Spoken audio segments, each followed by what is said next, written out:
afternoon. Welcome to part 2 of the Anderson Area Remembrance and Reconciliation Initiative's Sculpture Residency here at our organization.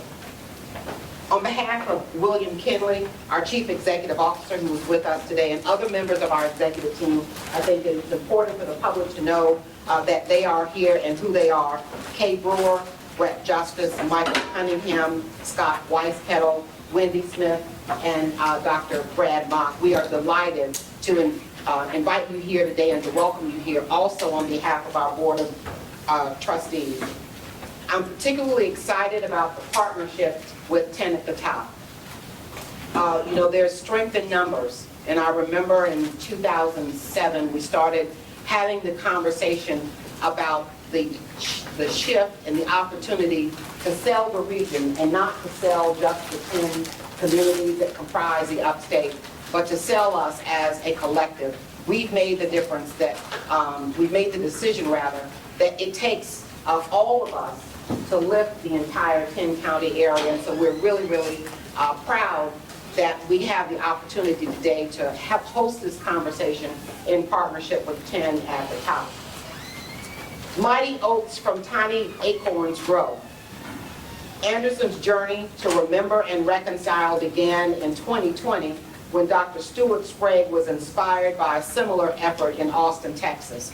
He was visiting his sister, and those of you who don't know Stewart, he is a retired ethicist, but he's a history buff.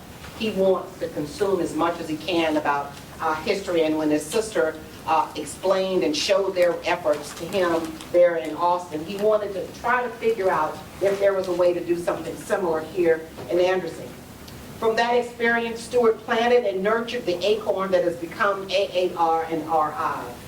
Our goal is this, simply this, to honor the 5 known victims of racial terror lynching in Anderson County by reflecting more honestly on the history and legacy of racial and social injustice. Nothing more, nothing less.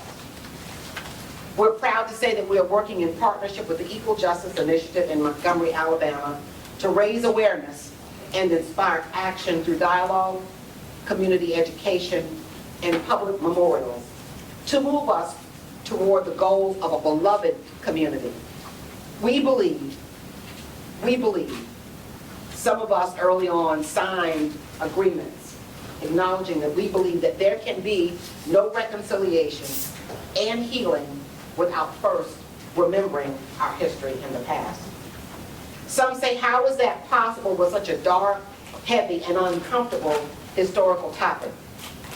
AAR&RI is collaborating with has collaborated with designer and art professor Anderson native Herman Keith Jr.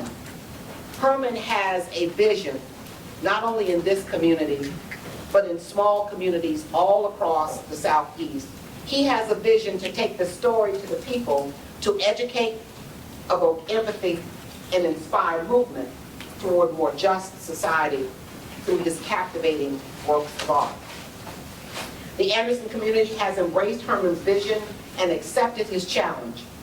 Before arriving at AnMed on June 19th, the sculpture was in residence at Welfare Baptist Church in Belton, at the Pendleton branch of the Anderson County Library. Residencies for the sculpture are scheduled throughout the summer of 2024, and the story of AAR&RI is on permanent display at the Anderson County Museum. Now, I've been involved in this work since the first few days, and one of the things that I have found to be absolutely inspiring, the sculpture has no name. The sculpture has no home. There is no agenda, and every host will have the opportunity to create conversation and educational opportunities as they would like. So if your organization, if you are representing an organization in this room and you want to be a part of that effort, feel free to reach out to us.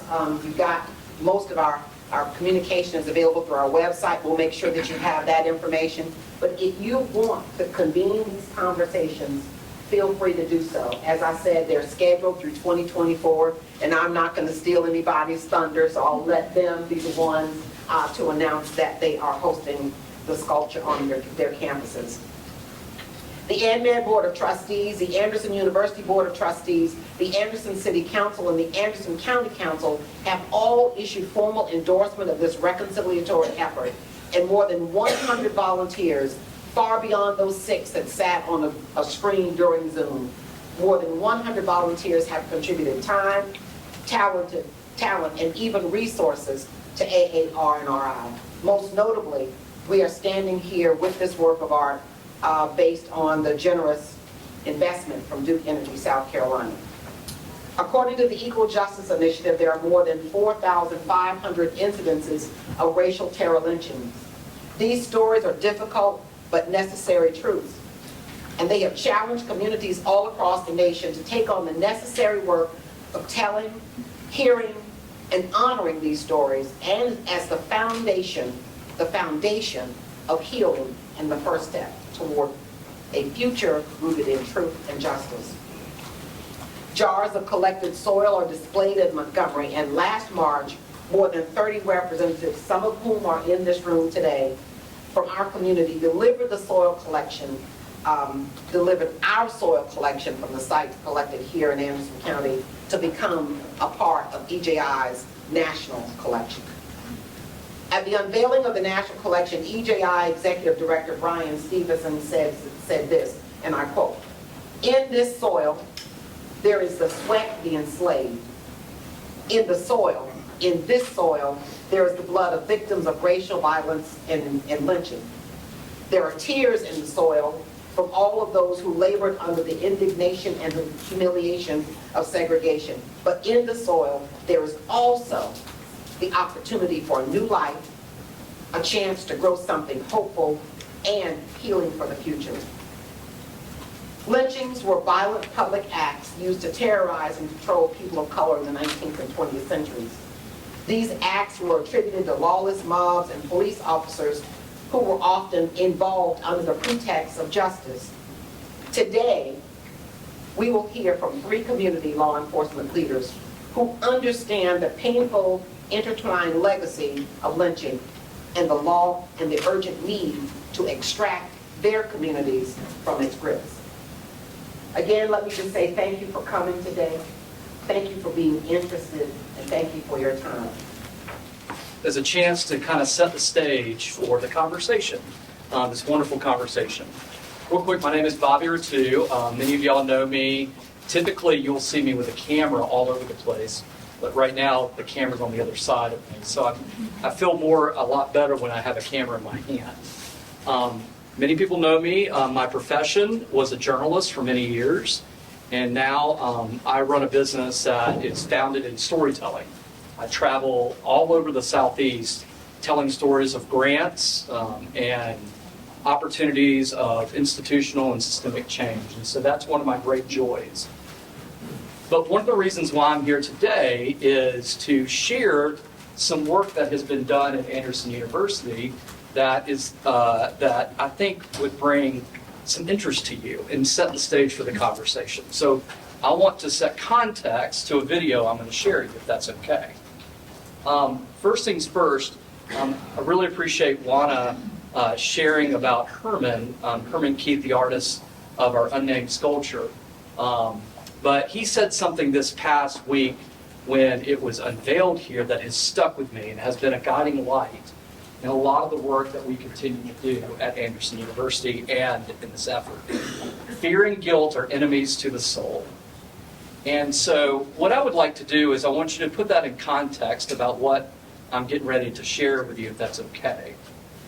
So our journey at Anderson University through the communications department basically had the opportunity to start telling the stories, visual stories, of the 5 documented victims of lynching here in Anderson County.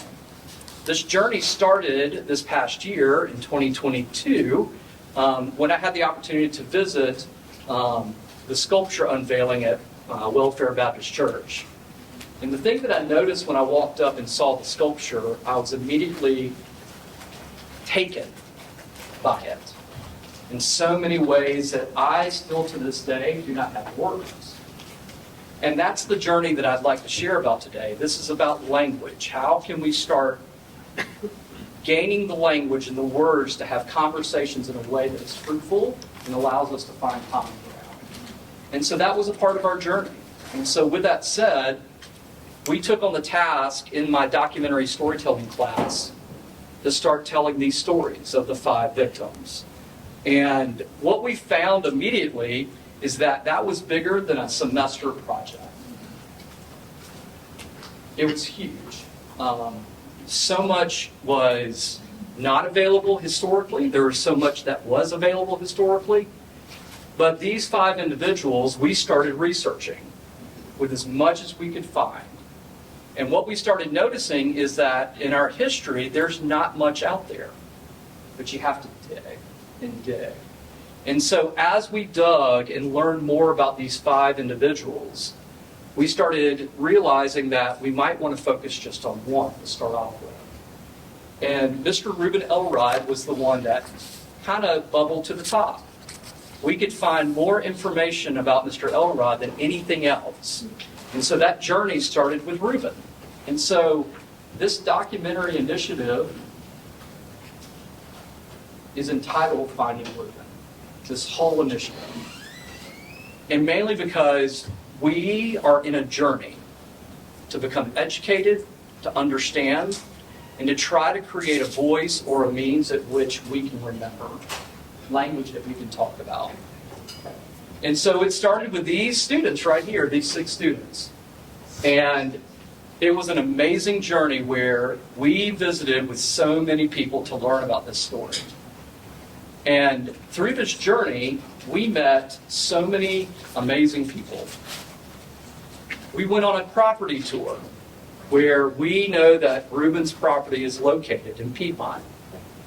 We found the exact property where we think he might potentially be buried. We know the story happened right on this property in Piedmont. And so we went there and walked it. We walked it and walked it and walked it. And as we walked this property, there was something about walking, it was almost like sacred ground. We felt completely connected to a story that we were still looking for, and we continued to seek. And as you look at this map, this property right here, this green property, is what Reuben owned. And to this day, that is where we think that it actually happened, his story. And you're going to learn about his story in a second. But the moment that all of this changed was the moment that we actually found a document with his handwriting. If you look right there, you will see where Reuben marked his spot, where it says Reuben Elrod on the lower right. And this is the actual deed to the property that he owned. And in that moment in time, Reuben's story came to life for me. It was more than a historical piece. It was more than just something that happened in our community. It was more than something that we would go try to read about. At that moment in time, for me, personally, it hit me like a ton of bricks. Reuben, at this moment in time, became human to me. Because I could see that that very spot right here is where he marked. Right there. And so that moment in time changed it for the whole class. And so we started this journey of trying to find the people, his relatives, to help tell this story. And so it took us all over the place, including to Monroe, Georgia. Has anybody ever been to Monroe, Georgia? Know where that's located?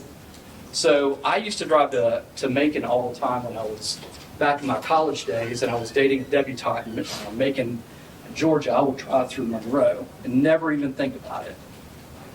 But we went to Monroe, Georgia to meet Mr. Joaquin Cortez, who we found. Mr. Joaquin Cortez is the great-great-great-grandson of Reuben Elrod. Mr. Joaquin Cortez was a police officer. And what I find about his story is that there are so many intersections inside of that we could unpack for days and days and days. The interview was 2 hours long. There was so much built into that.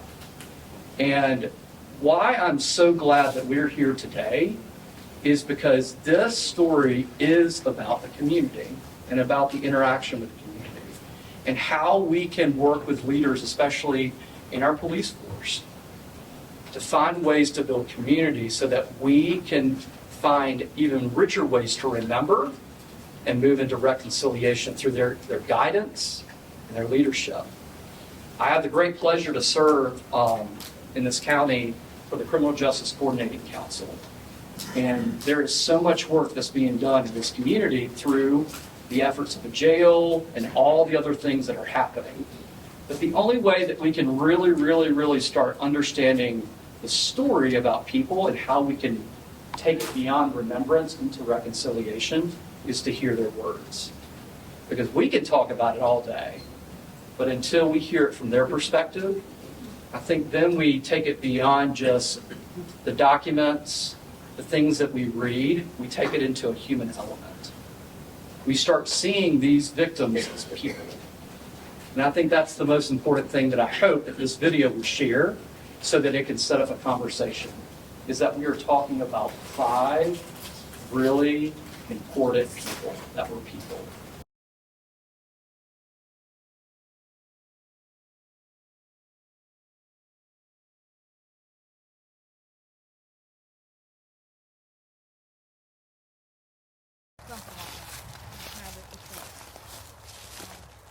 But anywho, it was free, and you can see like this. I still have this love for him, this pain for him, this knowledge of him, but it's not complete. My love is not complete. The knowledge is not complete.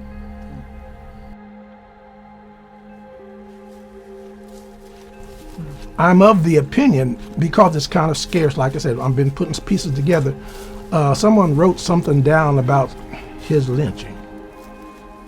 Like, give us the context. What are we in search for? Ideally, we'd like to find Reuben Elrod's house. The green is what we think is that original deed of Reuben's property. This sort of a maroon color is the deed that it's actually a mortgage. The coroner's inquest says 5 shots were fired. 50 men showed up, 5 shots were fired. Reuben got shot in the neck with 1 shot. My name is Joaquin Denon Cortez. I am the great-great-great-grandson of Reuben Elrod, who was lynched in about 1903 in South Carolina. I've been able to trace Reuben back to his first enslaver, Elijah Moore. He's listed as a day laborer, and people mentioned in his death notice that, he was reliable, you could count on him. But he was also a family person. There are no pictures of Reuben Elrod. There are only newspaper accounts of his lynching. The Intelligencer and the Kiowa Carrier share this story. On Tuesday night, June 30th, Reuben Elrod was murdered in his home in Piedmont, South Carolina, by a group of white men.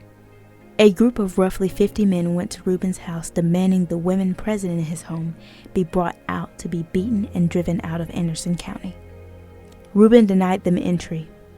A shot was fired through the weatherboarding of the house, struck Reuben in the throat, then collapsed onto the lantern in his hand.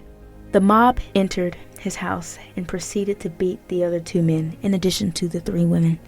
By the time they left, Reuben was dead and badly burned about his head and neck from the lantern. Reuben was around 70 years old at the time and had lived in Piedmont for most of his life. He was well known to the community, well regarded by all. At some point, the women were taken down to a stream where they were whipped. And the coroner's inquest included those women's names, so then I did some genealogical research on them and come to find out they were his family members. And so I wanted to have his story told. I knew very little. Like I said, my dad and my granddad, they weren't very talkative. It bothers me because I've always been, family is important to me. It always has been. Now, when I found out what they did to my grandfather, it tore me up. It tore me up. I mean, I can't really talk about it without getting emotional. I got a message from a Christina Griswold, and it said something to the effects of, "Hi, I'd like to look more into your family history." When I first reached out to her, she was kind of blown away, which is typical because a lot of people thought they knew their family history and whatnot. She agreed to do an ancestry DNA, and which proved that she is a match she matches with Reuben's siblings that have his descendants that have tested. You know, it wasn't even during times where he was an active slave. He was in his home, you know, enjoying his life with his family, and that's the part that got me. But to initially hear, I was, you know, kind of like, wow, you know, this hits even closer than I had ever. I didn't think that I would actually like read into it and hear about it or anything, but I could have imagined that it would have happened at some point in our family history. Because I just don't understand. I don't understand how you can treat a person like that. I think I was asked that once before, do you think lynching is still going on? Hell yeah, it's still going on. Lynching is the illegal, immoral act of taking a person's life with less than justifiable or legal remedies in place. And that's what they're doing. I mean, I'm an ex-cop, ex-investigator. I'm not shooting somebody in the back who's running away from me. You know what I'm saying? It's important to put all these pieces together and let people know what lynching is, why it still exists, and why it should not be. I mean, 150 years later, we get an anti-lynching law? 150 years later. That's crazy. So my grandfather's story needs to be told just like anybody else who's had this in their lives. It needs to be told. Reuben should not have been lynched. No one should have to go through that. What bothers me the most about these lynchings is that people don't really get into it and find out what are the circumstances. Why are people doing this to other people? Me, as a person, I want to know more about my great-great-grandfather. His life was taken from him, and I don't know that much about him.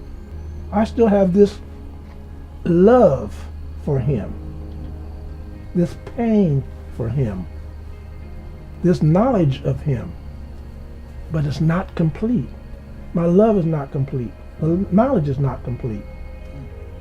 So it's important to me to know this story. And I think it's important for everybody else to know these types of stories exist.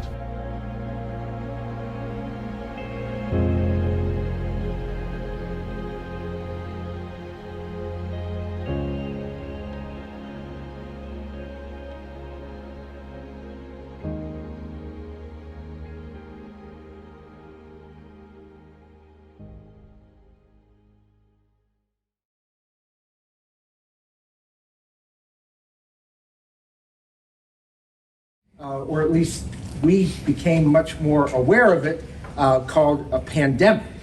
And of course, those of you here in the healthcare field were the front line of that issue. And as that was happening, there was also other things happening in our country. Just a couple months later, the George Floyd incident in Minneapolis, which was a incident of unreasonable use of force that resulted in his death. And as that was happening, you may remember that a lot of organizations and nonprofits here and in many other places, businesses, organizations, nonprofits were issuing, statements saying that we, believe in diversity and inclusion and all of those pieces and proclamations and things. And I asked our chairman Terrence Roberts, who many of you know is the mayor of Anderson. Well, do we need to do something like that? I don't feel that we do, but I think we have a different opportunity because we are a convener of stakeholders and have a lot of relationships across the upstate. I think what would be much more meaningful is if we brought together leaders from both our law enforcement community and from community organizations and business and local cities and counties to talk about the relationship between the communities and law enforcement and what is that status here in this region, and to create some understanding and eventually recommendations on how to ensure that, first off, things like that would not happen here, but if it did, what are the relationships amongst our communities that would hopefully prevent some of the extended violence and things that were happening in other parts of the country. And so we convened a group of about 65 leaders. We started actually, the mayor and I at a restaurant in Anderson coming up with our list, and we started with about 40 and we kept adding because we came up with more names and more people said yes, and by the end we ended up with over 65 people. Some of you in this room were part of that we called a discovery committee and looked at the relationships, as I mentioned, between law enforcement and the community. And what we came up with, creating a Safer Upstate initiative, was the idea that we want to ensure that in our region there is a culture that values the lives of all residents, including our law enforcement community, but also all members of our community, all residents. And so what we have spent the last 3+ years is, one, understanding the relationships in different communities, and then conveying through a series of online forums, in-person meetings, other activities, opportunities for relationship building amongst law enforcement and our community. And, you know, Bobby mentioned the importance of language. And when we were thinking about this particular event, Juana and Justine Allen and I, we came up with the idea of it being about remembrance, reconciliation, and raising the bar. And the idea of the raising the bar piece is that, I mean, there is no question that anyone who hears what was in the video or knows about these, you know, heinous acts that have happened in our history should be absolutely appalled. But the reality is, if we stop there, then I think we are not totally living up to the opportunity and doing justice to those situations and to those stories. And I'm very pleased to say that what we have learned in the 3+ years we have been doing the Safer Upstate work is that many of our law enforcement teams in the upstate region understand their responsibility as leaders and understand what has happened in history in this state and in other places, and are determined to change the future and raise that bar to ensure that we have a culture in this community where everyone is valued. So what we're going to do now is, I am very thrilled to bring up, if they would come and sit at the table, and then we'll have each one come up here individually. We have 3 law enforcement leaders from across the region. Chief Jim Stewart, who I'm sure is familiar to many of you here in Anderson. He's the chief of police here in the city of Anderson. Then Chief Matt Hamby, who is the chief of police in the city of Greer and has been a big champion, as Chief Stewart has, of the Creating a Safer Upstate initiative. And then Chief Alonzo Thompson, who is the chief of police in the city of Spartanburg. A little bit about myself. I'm currently in my 11th year as chief here for the city, and for other chiefs that are in here, we know that's a little bit of an anomaly. I've lasted this long. Current career track, I think, for a chief is around 6 years. So I must be keeping my boss happy and the city council.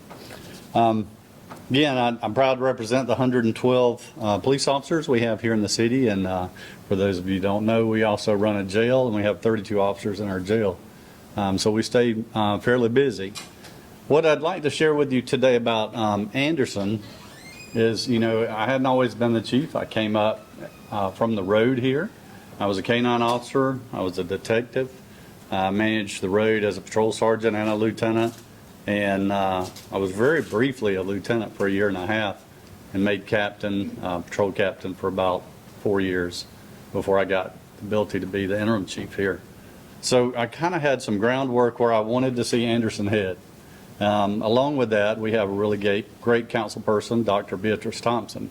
So in 2015, we kind of saw things going on across the country. Dr. Thompson shared with me that, she didn't want to see that happen in our beloved city of Anderson. So we kind of formed a task force to begin with that was affectionately later called the Dream Team. And I'm just curious how many people heard of that. So sometimes when I'm speaking, people are like, they've never heard of it before, but so I see we're almost like 50-50 in here. So what we determined, starting out, the biggest thing for this task force was, this was bigger than just one person or one entity. It was a way that we could get everyone in the Anderson community, not just the city, but the county, the whole Anderson County together to start communicating. First goal, better communication.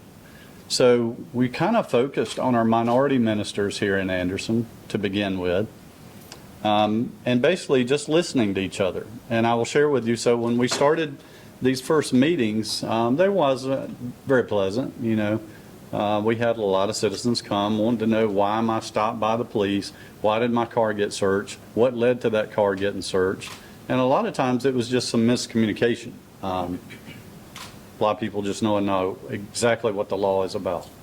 So those community meetings led to further.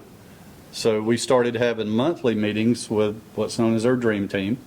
We have close to probably about 18 minority ministers, and it's opened up not only that, but everybody in Anderson. And we learned that if we fed the ministers, they would come every third Tuesday. So the city graciously provides a meal every third Tuesday. And now we have government leaders from the federal level, state level, county level, and local. And we decided at some point, we got to get the youth involved. If we're going to make any kind of changes, it starts not at the high school. We've been to Hannah, West Side. We've been to all the middle schools, and we've been to some elementary schools. Now, what I've learned from that is those kids ask some really tough questions. And most of the time, the perception they have of the police is from what they see on TV, not actual, our police department or the sheriff's office. So after that, we kind of got involved. Our first outing we did was a vacation Bible school at St. Paul Baptist Church. It's there off of Tower Street. Very large group of kids, much about like what we got in here.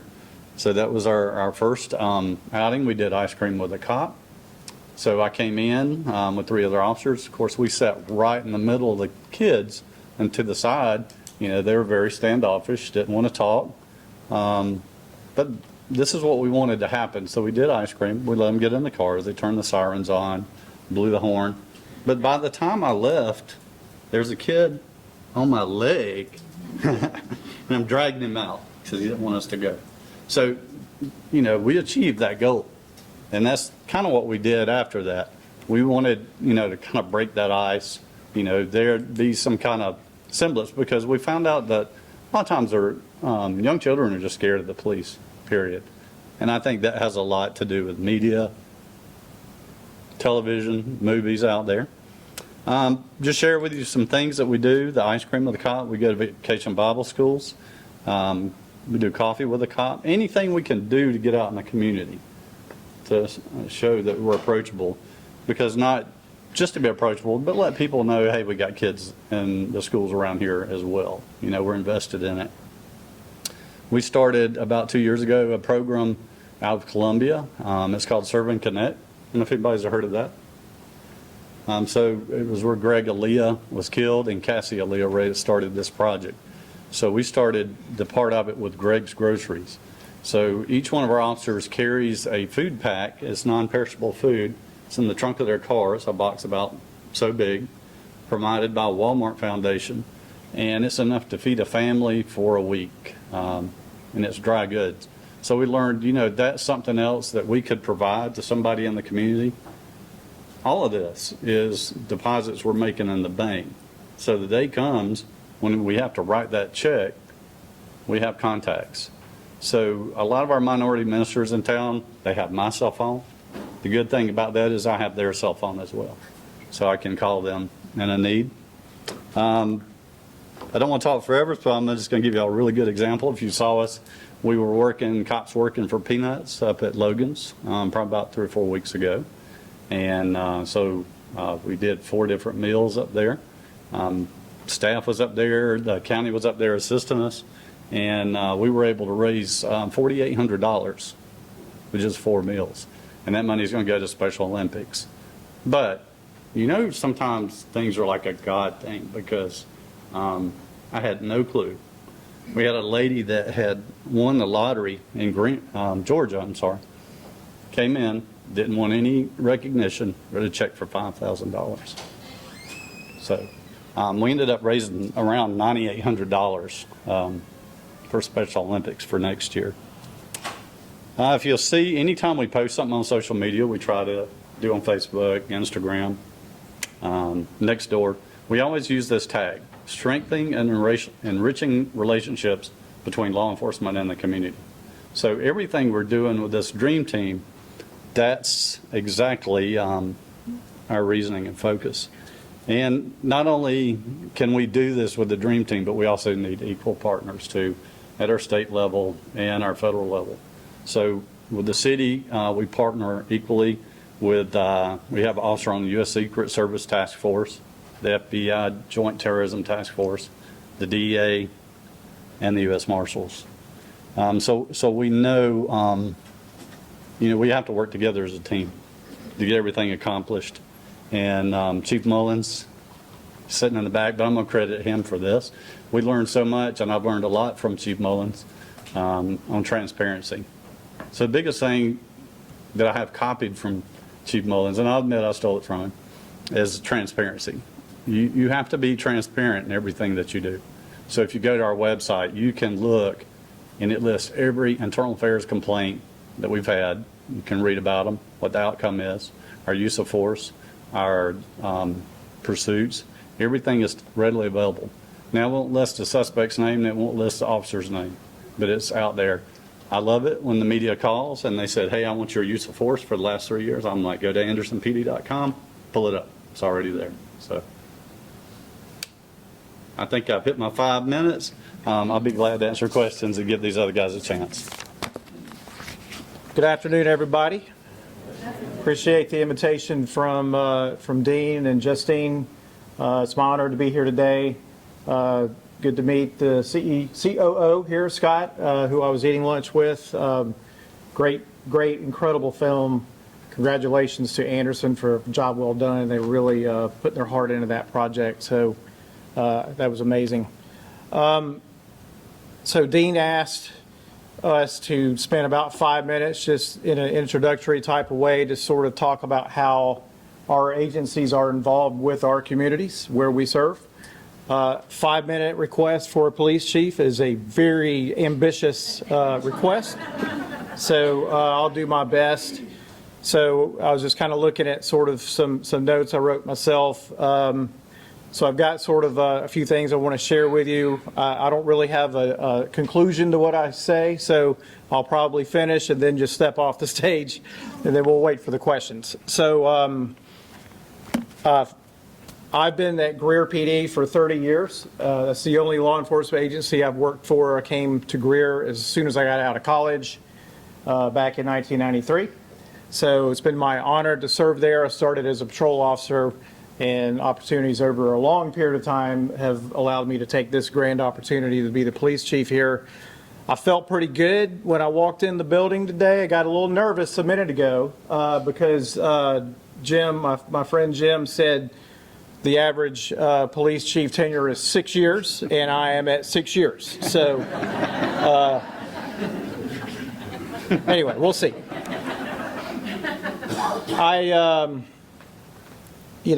This is nothing new, but law enforcement exists only because our communities allow us to exist.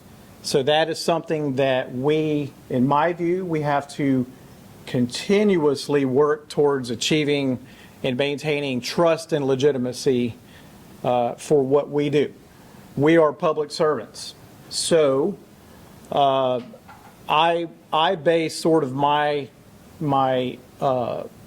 aspect of how we fit into our communities. Reuben Elrod, that incident occurred around 1903, and I think he was about 70 years old. So somewhere about the time that he was born, there was a man over in England named Robert Peel who came up with a set of 9 principles that he sort of used as a foundation to create the first, what was called the first modern municipal police force, and that was the London Police Force. So I'm not going to share all 9, but there is one I'll talk to you about very quickly, and this might help explain how everything else that I'll share with you makes sense. So one of the principles that he came up with back in 1829 was the police are the people and the people are the police, with the full-time hired police officers being the professionals who are hired to carry out the function. So I look at it like if we do not have some buy-in and some trust that we have with our community, we are done. I mean, we can't continue to perform our duties. We will be removed from our jobs appropriately. So we have sort of a high standard at Greer Police Department, and I know my colleagues here do as well in their agencies. But I look at it like, the biggest impact we can have on how we police is really who we even let come in the door at our agency and work at Greer Police Department. So I sit down and have about a 1-hour conversation with every candidate who's getting close to being hired. They've gone through all the processes, and it looks like they're probably going to be hired. So I let them know what our standards are, what our culture is like in our community, and what the expectations are. And I kind of lay it out for them.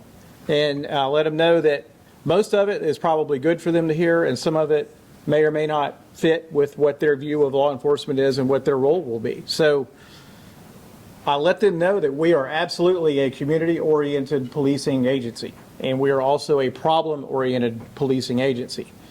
That just what I shared with you a minute ago, we absolutely have to work and put a lot of energy, a lot of effort into establishing relationships in our community. We've got to get our cops out of the cars. We've got to get them out in the neighborhoods. We try to police at the neighborhood level.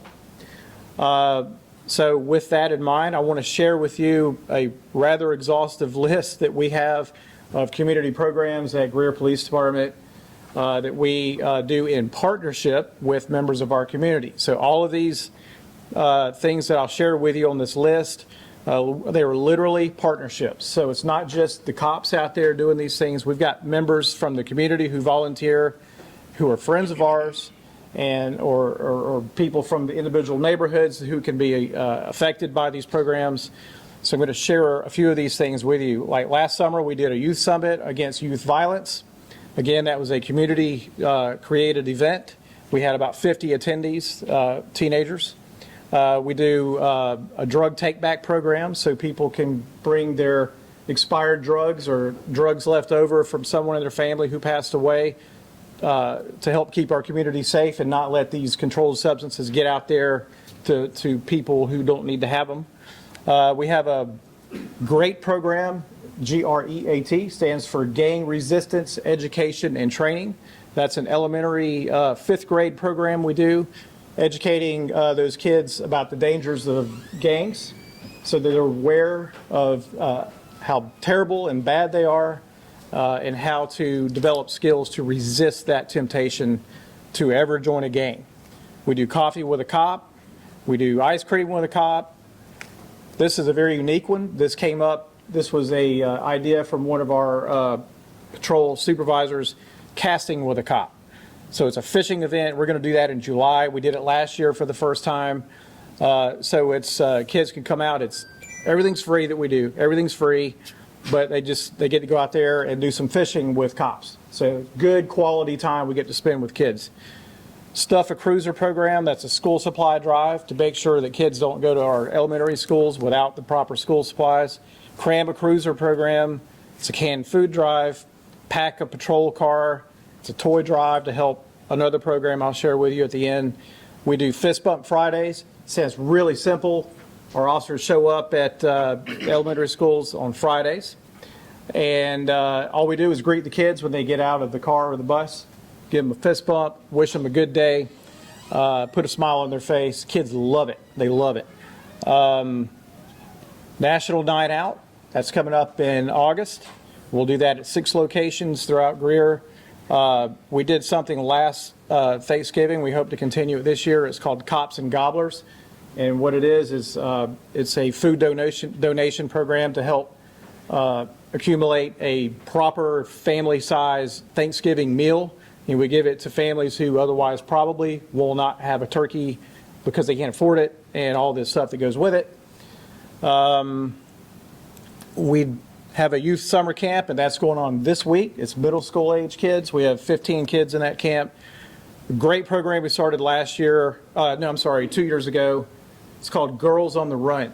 It's a program that's been in some of the schools, but we're one of the first agencies, or law enforcement agencies that I'm aware of at least, that have spearheaded this, and it's female police officers in the elementary schools, and they have a group of young ladies who need some female mentorship, and they talk about things and challenges that females deal with, peer pressure, bullying, that kind of thing, and it also has a physical fitness component as well.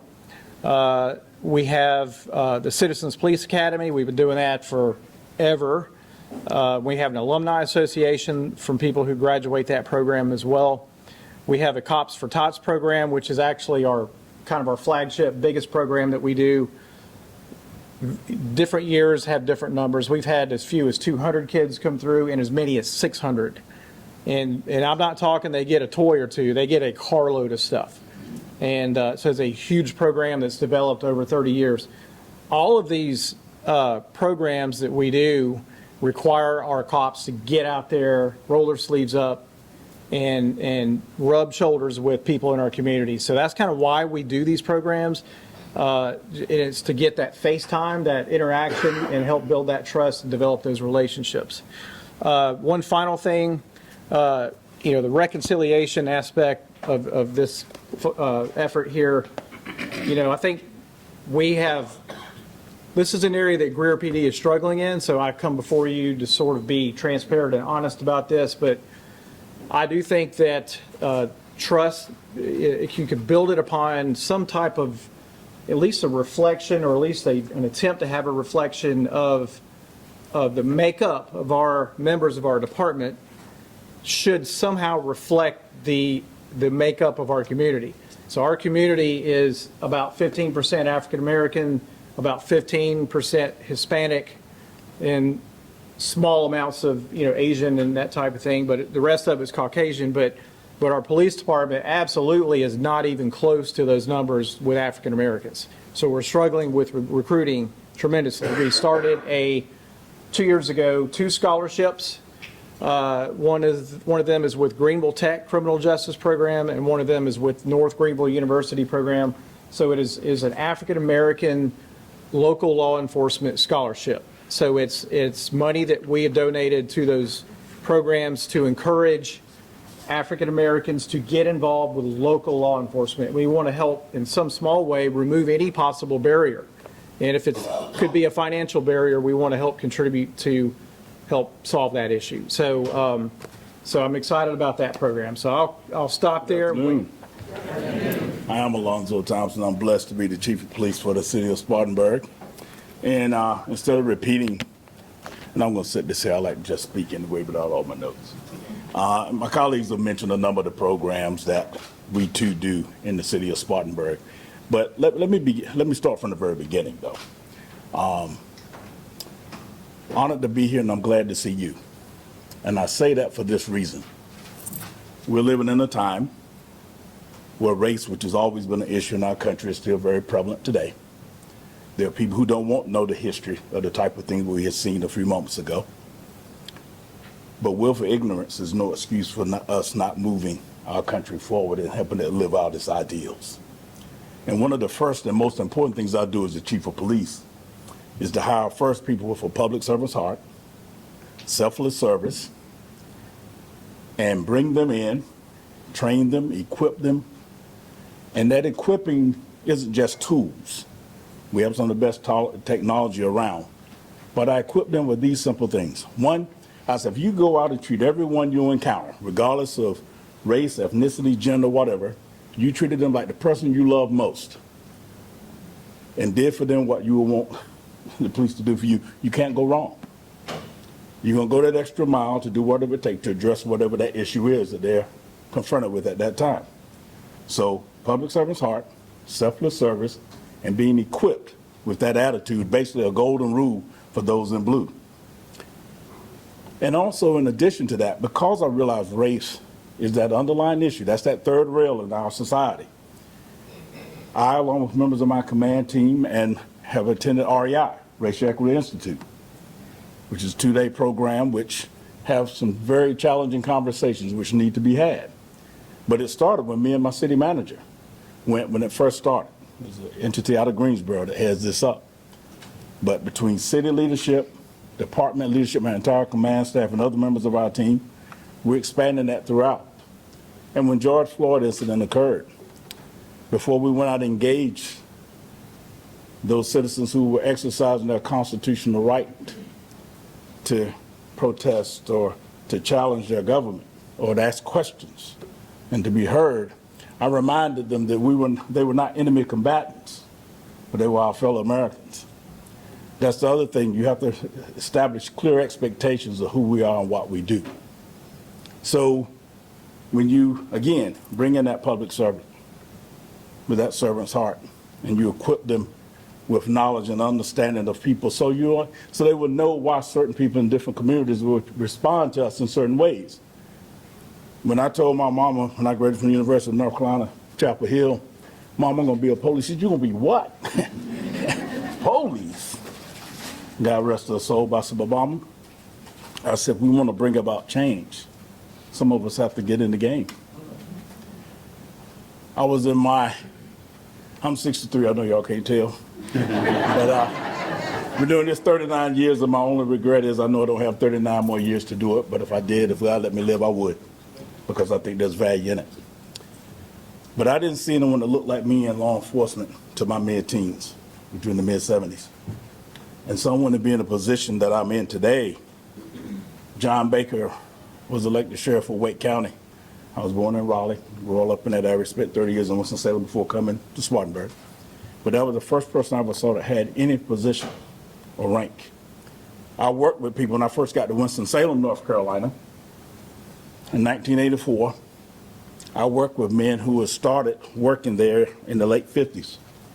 They could only work in certain parts of town, and they couldn't arrest white people. So it's changed, but we still, and we made progress, but we still have a ways to go. Because right now, again, if you're honest, if you listen to the news, been on the internet, any of that, you know right now and I know none of the people here in this room will believe in this, but this whole thing about wokeness, no, like I said, willful ignorance is no excuse for us not moving forward. We cannot forget our past, or what they say, or we're bound to repeat it. We don't need to go backwards. So I welcome this opportunity to come and to speak and to just tell you that we do all kinds of positive engagements. It's what we do during non-contentious time in law enforcement. Relationships matter.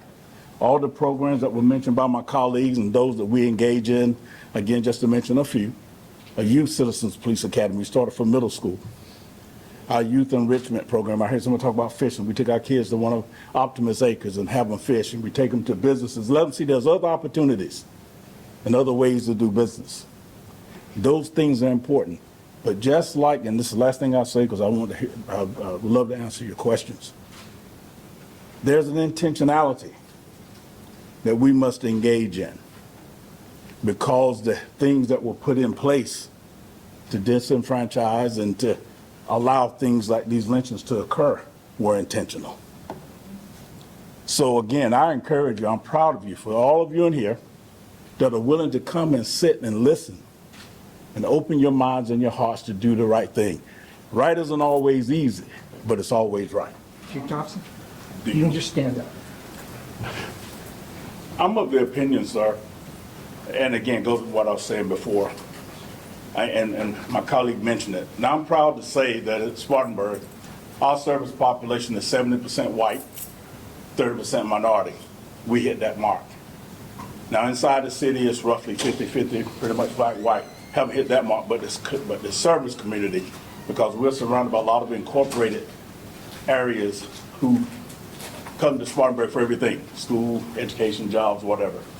And we're 25% female. Like I said, I would love to have that diversity even more, because diversity matters. Not just, and when I say that, please know this. I would never sacrifice competence. But as I said before, intentionality matters. There are qualified people. My wife is a retired chief of police, and she's now the U.S. Marshal for the Middle District of North Carolina. So women are competent. Black people are Asian, Latino, white. Like I said, it runs the gamut. You have to create an environment that's welcoming for all people to come and serve in this capacity. But I don't want, I'll be totally honest with you, I don't want it to where, I got to say, I can only put black officers in the black community. I expect any officer to work in my agency to be able to deal with everyone in a fair and equitable manner. That is the expectation, and if you can't do that, you can't work in my agency.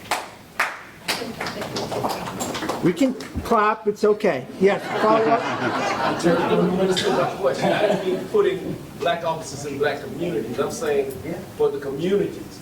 Is there a bridge program sometimes, like in New York? Yes, sir. Because sometimes there's a distance between the officers in that community, regardless of the race.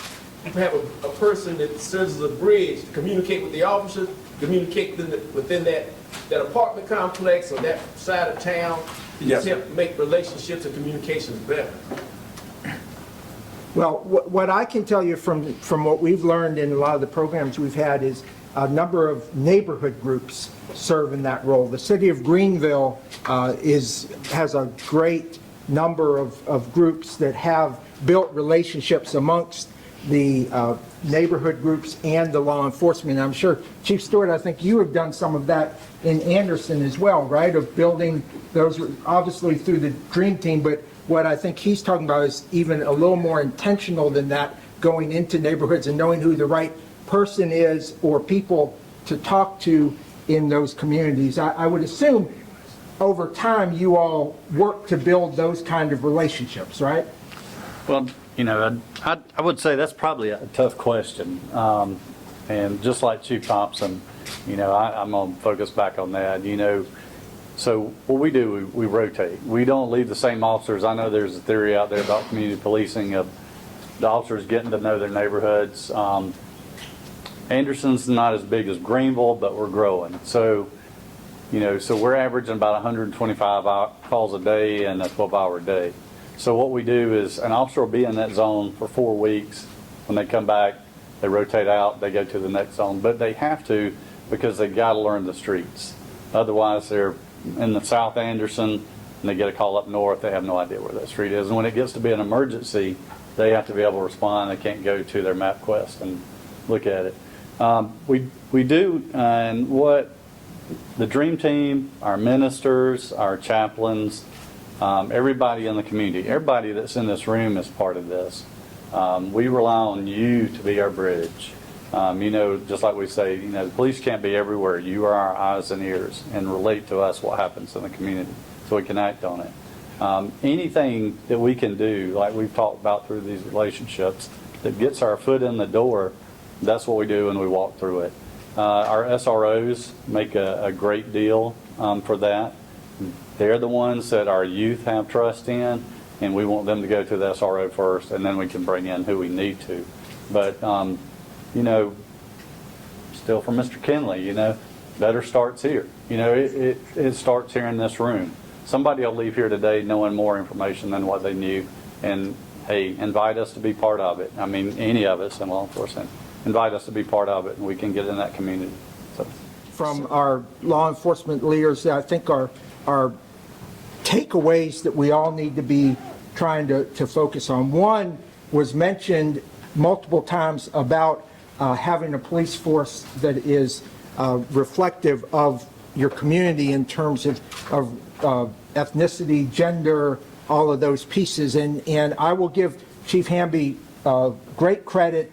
At one of our first discovery committee calls, he said, we struggle with that in Greer, and he said it again today, but he's, as you can tell, they're working on it. The hard part is the pipeline, and there's a couple reasons for that. One is that fear factor of, people not, young people, and we talked about it, being fearful of the police. That's why things like Fist Bump Friday, like the fishing, like all these other things that the chiefs have talked about are really important, because giving the opportunity for our young people to see law enforcement in a situation other than when they're in an enforcement role is critical to seeing them as people, and the officers seeing the youngsters as people as well.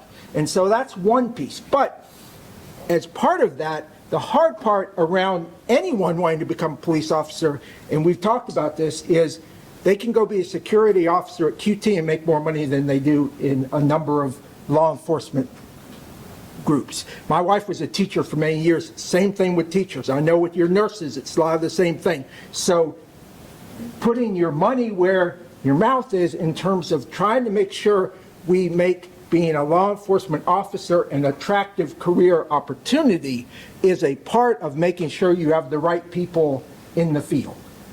Did I say that right? Yes, very good. Okay.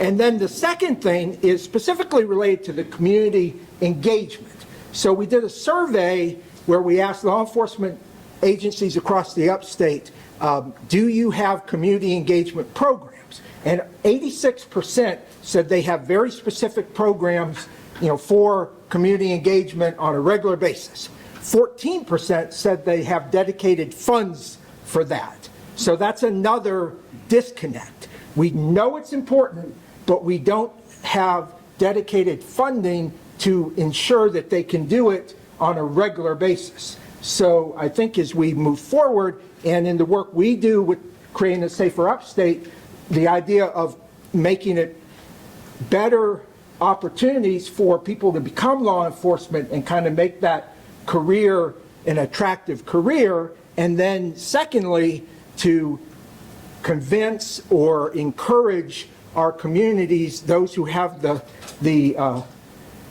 pocketbooks as it relates to funding, to understand that putting money into community engagement between law enforcement and the community is probably going to go tenfold in terms of not having to spend more money on some of the enforcement components, right?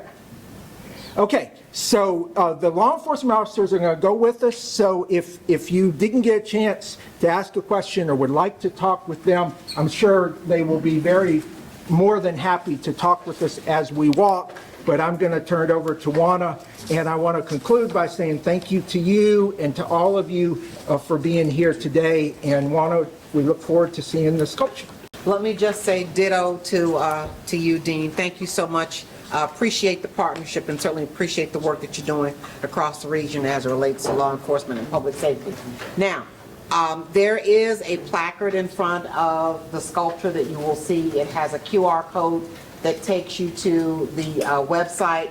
And I want you all to know Bobby Rettew is extremely humble in what he has done to help create this website. But just about any question that you might want to know about AAR&RI is on that website, and it's due to the volunteerism of Bobby. So Bobby, let me say thank you to you for